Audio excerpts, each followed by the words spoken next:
In the heart of a bustling city, I thought I had everything.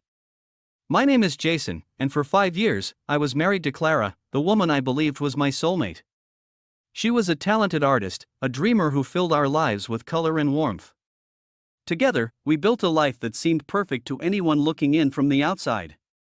But perfection, as I came to learn, is often an illusion. Our story began like a fairy tale. I remember the night I met Clara as if it were yesterday. It was at a charity gala, and her artwork was being auctioned. Her vibrant paintings caught my eye, but it was Clara herself who captivated me. We talked for hours that night, about everything and nothing. By the end of the evening, I knew I wanted to spend the rest of my life with her.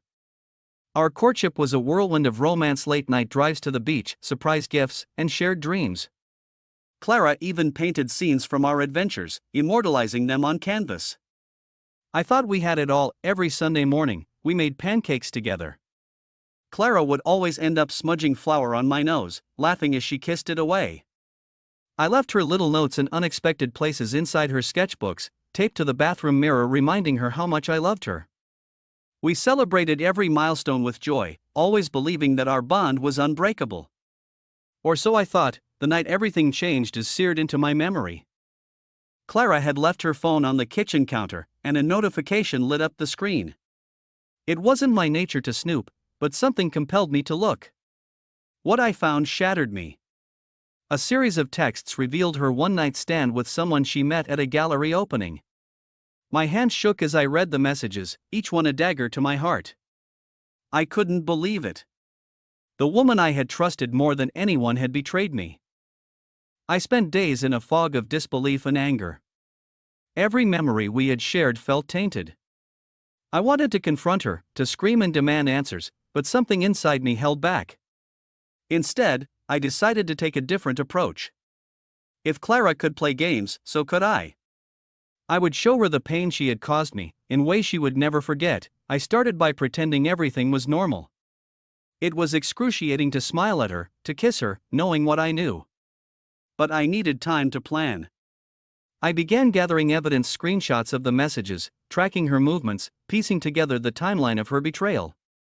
Every step of this process fueled my determination. My first move was subtle but effective. I reached out to the gallery that showcased Clara's art, suggesting financial instability in our household. I planted seeds of doubt about her reliability. Soon, I noticed her opportunities dwindling. The rumors I spread within the art community about her lack of professionalism ensured she would struggle to find new work. Watching her career falter gave me a grim satisfaction, though it didn't dull the ache in my chest. Then came phase 2, the personal reckoning. I suggested we take a weekend getaway to reconnect. Clara, oblivious to my knowledge, eagerly agreed. The trip was a masterpiece of calculated cruelty. Every detail, songs, dishes, even the hotel room decor, was a mirror of the messages I had found on her phone. Watching her face as the realization dawned was both heartbreaking and satisfying. By the time we sat down for a candlelit dinner, the tension was unbearable. I revealed everything that night. I laid out the evidence, the texts, the timeline. Clara's face went pale as she stammered for an explanation. But I wasn't finished. I had one final surprise. The man she had been unfaithful with was at the same resort. I had orchestrated their paths to cross, ensuring she would feel the weight of her actions. The confrontation was explosive, and Clara was left reeling. The ride back home was silent, the air thick with unspoken words. But I wasn't done yet. I began dismantling her life piece by piece. I revealed her betrayal to our closest friends and family, ensuring she felt the isolation her actions deserved.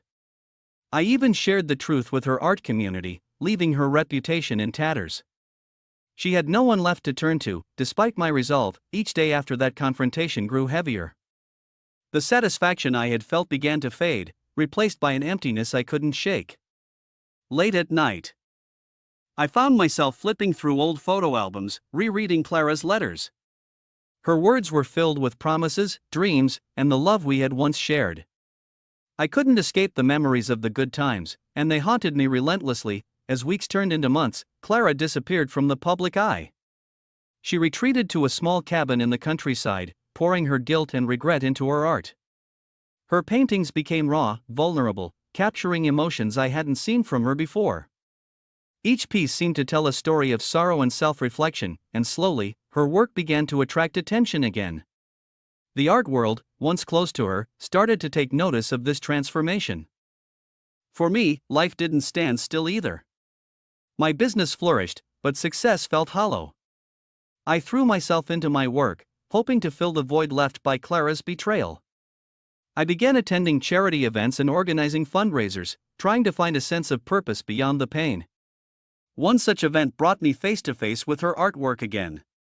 It was an exhibition showcasing rising talents, and there, amidst the crowd, hung one of her new pieces. It stopped me in my tracks. The painting was an abstract swirl of colors: reds that screamed of passion and pain, blues that whispered sorrow, and hints of gold that suggested hope. It was unmistakably hers, and it drew me in like a magnet. I found myself standing in front of it for what felt like an eternity, lost in the emotions it evoked, and then I saw her. Clara stood across the room, her gaze fixed on me. She looked different, stronger, but with a weight in her eyes that spoke of lessons learned the hard way. For a moment, the world around us faded, and it was just the two of us. I didn't know whether to approach her or walk away, but she made the first move. Clara crossed the room, her steps hesitant but determined. When she spoke, her voice trembled. She apologized again, but this time, her words carried a depth of sincerity that caught me off guard. I listened in silence as she poured out her regrets, her voice breaking as she recounted the pain she had caused both of us. For the first time, I found myself speaking about the depth of my hurt. I told her how her actions had shattered my trust, how they had left me questioning everything about our marriage and myself. We talked for hours that night, baring our souls in a way we never had before. It didn't erase the past, but it brought a sense of closure I hadn't realized I needed. Our meetings became more frequent after that night. At first, they were tentative, filled with awkward silences and careful words. But over time, we began to find a rhythm, not as a couple but as two people trying to make sense of the wreckage. We spoke about the good times and the bad, about what we had lost and what we had learned. Slowly, the walls between us began to crumble. Clara's art continued to flourish, and her new works spoke of resilience and redemption. One day, she invited me to her studio, a small, sunlit space filled with canvases in various stages of completion. She showed me a painting she had been working on, a scene of a stormy sea with a lone ship navigating the waves.